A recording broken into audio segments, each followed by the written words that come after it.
Hey there, Exiles. Neon Dragon 25 here. Dawn of the Hunt is upon us. We're actually just a little over a week out from it. I've been enjoying it so much. Did a 5-day streamathon from Friday to Wednesday. It was amazing. It was fantastic. We had so much support, so much love, and I just want to give a shout out and thank you to everyone who came by and gave that support. You guys are amazing. Love you all. But I just want to give my quick review on Dawn of the Hunt. I haven't seen anyone else's videos or anything like that. I've only seen some headlines, and I've seen the patch notes, of course. And I'll be getting back to those update videos very shortly, coming up this week. But for my review of it, I think it's been a lot of fun. I think through the campaign, a lot of the bosses were challenging, but you were rewarded for learning the boss fights. My build, I went for the Javazon, as you can see in the gameplay. About halfway through the campaign, or at least halfway through Acts 1, 2, and 3, I switched between lightning, or from whirlwinds and tornadoes to lightning. I found that's where, at least for me, lightning started to overtaking and starting to become really good. And other than that, I think yeah, you were rewarded for the boss fights, at least learning them and executing the movements and learning their mechanics, their auditory callouts.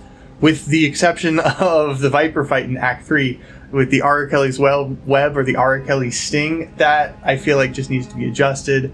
I don't know if it's the telegraphs that need to be adjusted or if it's the damage outputs that need to be adjusted. It was probably the most one-shots I got in a fight, and it did not feel good getting those one-shots. It almost felt like there wasn't much I could do except dodge roll like it was a rhythm game and just hope I dodge rolled correctly at the right times. And that I feel like they just need to address that, at least in terms of boss fights, outside of the other, changes they've made. And I'm very happy, very thankful for the changes that they have made and that they are listening to player feedback and making those changes, because some of them, like the Motlin Waterways, getting the change to the map where it's a choke point now and you have to pass by that checkpoint. I think that's really cool, because before it was, you have to kind of scour the whole area, which adds to the challenge of the game, I guess, but maybe not necessarily the most fun. And I think just as long as they keep making these changes, I think the game's headed in a great direction. As for endgame, though, or getting into endgame, I thought it was pretty seamless. I basically unloaded all my inventory into the stash, loaded up the tier 1 map that Doriani gave me, or I ended up with like almost 20 by the time I hit endgame.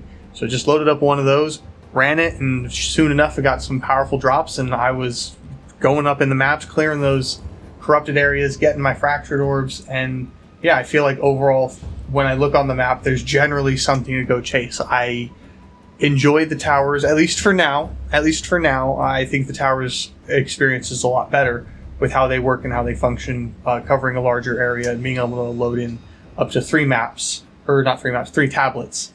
And I think them affecting a whole bunch of things more is just way better. Also, with the corrupted areas affecting or adding modifiers to the map nodes also. So you can end up stacking a bunch of different modifiers and getting a whole bunch of different random stuff happening in your map, or just getting a lot more mobs or a lot more rares, magics, or even strong boxes. I think the strong boxes are, at least so far, a little bit better. They're at least not a total waste. They seem to be somewhat worth at least throwing in whatever currency you happen to have picked up along the map into it and then running it. Oh, I've also been enjoying playing Pokemon with the Tame Beast skill. That has been so much fun. Almost every new cool beast I run across that I don't kill very quickly, I'm like, oh, we're going to capture you. You're kind of strong. Let's see what you've got.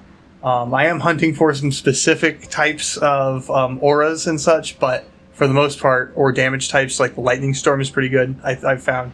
But for the most part, I've just been enjoying playing Pokemon with the Tame Beast skill. I think that's been a whole lot of fun.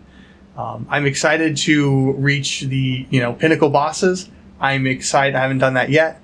This has been a solo build. I'm going solo build the whole time. Again, I haven't seen anyone else's build on anything. We've got self-found, well, for the most part. Through the campaign, it was self-found gear, and then into mapping, we started trading and working with the trade sites and all that. But I'm just excited to see what sort of crafting I can get on the unique maps and what sort of cool things I can get with the fracturing orbs, and where the endgame experience kind of ends up overall, at least at the T15 area and doing pinnacle bosses. And then with the again, the continued changes that GGG is adding and the continued patch notes, I think the game is headed in a great direction, and I'm very excited to see where this game goes. And I think by 1.0, we're going to have an excellent game on our hand. I think it's going to be fantastic to play, and there's going to be so much to do. It's almost going to be overwhelming. And, hopefully we'll have some good guide videos out, being able to hopefully explain some of these things. Maybe I might make some of those. Smash that subscribe button, hit it with a Val Orb, hopefully that'll help get your little roll the number up. We can get those videos out. You can catch me on Twitch. I'm NeonDragon25 on twitch.tv. In the meantime, Exiles, keep being awesome. Don't let anyone tell you otherwise. Bye!